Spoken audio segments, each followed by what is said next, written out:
প্রিয় BA third এবং fifth সেমিস্টারের ছাত্রছাত্রীরা, আজকে আমি যে বিষয় নিয়ে আলোচনা করব সেটি হচ্ছে তোমাদের জন্য অত্যন্ত গুরুত্বপূর্ণ। কারণ আজকের এই ভিডিওতে আমি যে সাবজেক্টটি নিয়ে আলোচনা করব সেই সাবজেক্টটি তোমরা বহুবার রিকোয়েস্ট করেছো যে স্যার আমাদের এই সাবজেক্টের ওপর যদি কিছু সাজেস্টিভ প্রশ্ন লাস্ট মিনিটে দেন তাহলে খুবই উপকৃত হই, কারণ আমাদের ম্যাক্সিমামই আমাদের কারোর কাছে বই নেই। তো তোমাদের জন্য আমি বিশেষ করে এখন একদম শেষ মুহূর্তে তোমরা এসে দাঁড়িয়েছো, তো তোমাদের জন্য যারা থার্ড সেমিস্টার তারা সময় পাবে, কিন্তু ফিফথ সেমিস্টারের আগামীকালই পরীক্ষা, তারা কি করবে তাদের জন্য আমি 2 নম্বরের যে প্রশ্নগুলো তোমাদের 1 নম্বরের যে 15টি প্রশ্ন তোমাদের আসবে, সেই 1 নম্বরের 15টি প্রশ্ন কোনগুলো আসতে পারে সেরকমই গুরুত্বপূর্ণ প্রশ্নগুলো তোমাদের সামনে তুলে ধরছি। এই 1 নম্বরের যে 15টি প্রশ্ন দেয় এখান থেকেই তোমাদের কিন্তু 10 থেকে 12 নম্বর তুলে নিতে হবে। 15-র মধ্যে 12 নম্বর এখান থেকে তোমাদের তুলতে হবে, সেই টার্গেট রেখে তোমরা আজকের এই ভিডিওটি বারবার দেখে তোমরা এই ভিডিওগুলো যে প্রশ্ন উত্তরগুলো দিচ্ছি সেগুলো পড়ো।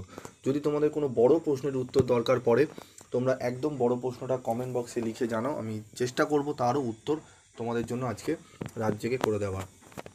তো দেখো, ভারতে ফৌজিদারি ন্যায় ব্যবস্থার যে কোনো দুটি আইন উল্লেখ করো। তার আগে বলি এটি পলিটিক্যাল সায়েন্সের SECA1 পেপার, লিগাল লিটারেসি। ঠিক আছে, এখান থেকে তোমাদের যে প্রশ্নগুলো 1 নম্বরে আসতে পারে খুবই গুরুত্বপূর্ণ প্রশ্নগুলো তুলে ধরেছি। ভারতে ফৌজিদারি ন্যায় ব্যবস্থার যে কোনো দুটি আইন উল্লেখ করো।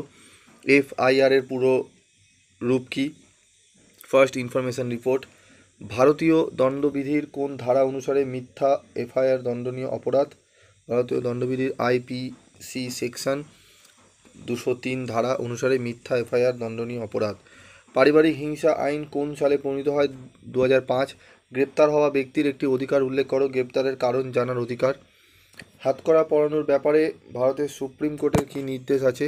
হাতকড়া পরানোর ব্যাপারে ভারতের সুপ্রিম কোর্টের কী যে নির্দেশ সেটি হলো, আটক ব্যক্তি যদি পালিয়ে যাওয়ার চেষ্টা করেছেন বা পালিয়ে যাওয়ার যথেষ্ট সম্ভাবনা আছে তাহলেই তাকে হাতকড়া পরানো যেতে পারে।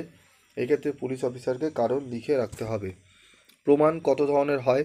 ইন্ডিয়ান এভিডেন্স অ্যাক্ট 1872 অনুযায়ী প্রমাণ 3 ধরনের হতে পারে: মৌখিক প্রমাণ, নথিভুক্ত প্রমাণ এবং বিশেষ অবস্থা সংক্রান্ত প্রমাণ।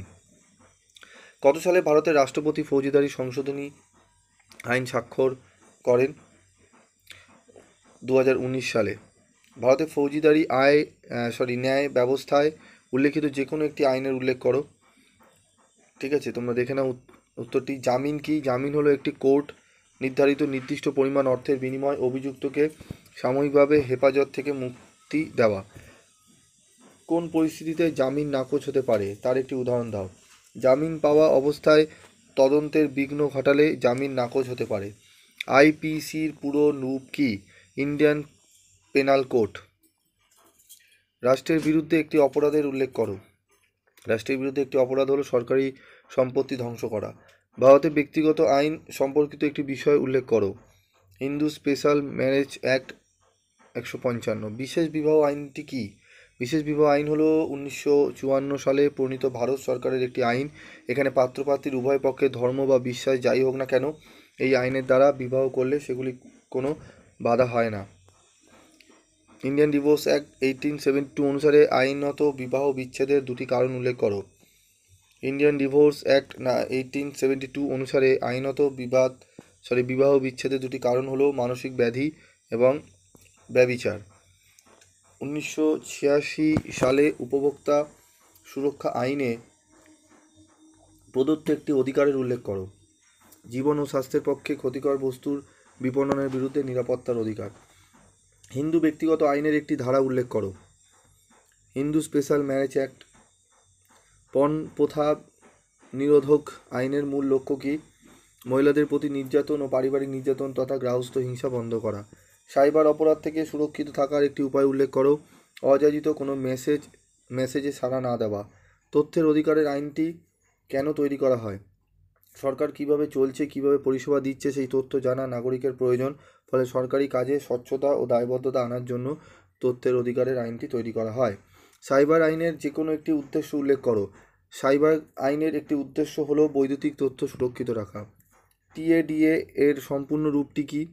TADA এর সম্পূর্ণ রূপটি হলো terrorist and disruptive activities act. জাতীয় মানবাধিকার কমিশন কত সালে গঠিত হয়? 1993 সালে। রাজ্য ফৌজদারি আদালত কাঠামোয় সর্বোচ্চ আদালত কোনটি? রাজ্যের হাইকোর্ট। ওয়ারেন্ট ছাড়া গ্রেপ্তার করা যায় এমন দুটি ক্ষেত্রের উল্লেখ করো। যদি বিচারযোগ্য অপরাধ হয়, পুলিশ অফিসারের কাজে কেউ যদি বাধা দেয়।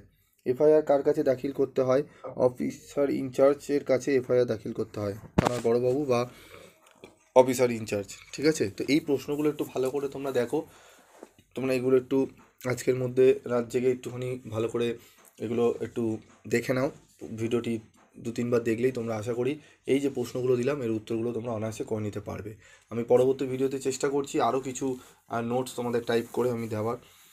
সময় খুব কম, অন্যান্য অনেক সাবজেক্টের সাজেশান দিতে হবে যেন প্রত্যেককেই ন্যূনতম নাম্বার পেয়ে যাতে সাপ্লি না হয়, যাতে বেরিয়ে যায়, যাদের বই নেই, যারা টিউশনি পড়তে পারছে না, তাই প্রত্যেককে দেখতে হয়। চেষ্টা করি, সমস্ত সাবজেক্ট তো আয়ত্ত করা সম্ভব নয়, টিচারও নেই সব সাবজেক্ট পড়ানোর মতো। তো যেগুলো যতটা জানি, যতটা স্যার ম্যাডামদের সঙ্গে আলোচনা করে পাওয়া যায়, সেগুলোই আমি তোমাদের সামনে তুলে ধরি, যাতে প্রত্যেকেই যাতে তোমরা ভালোভাবে অন্তত 5 নম্বরটা তুলে তোমরা যেন গ্র্যাজুয়েশনটা কমপ্লিট করতে পারো। যাই হোক, আজকের মতো এটুকুই, দেখা হচ্ছে পরবর্তী ভিডিও ক্লাসে।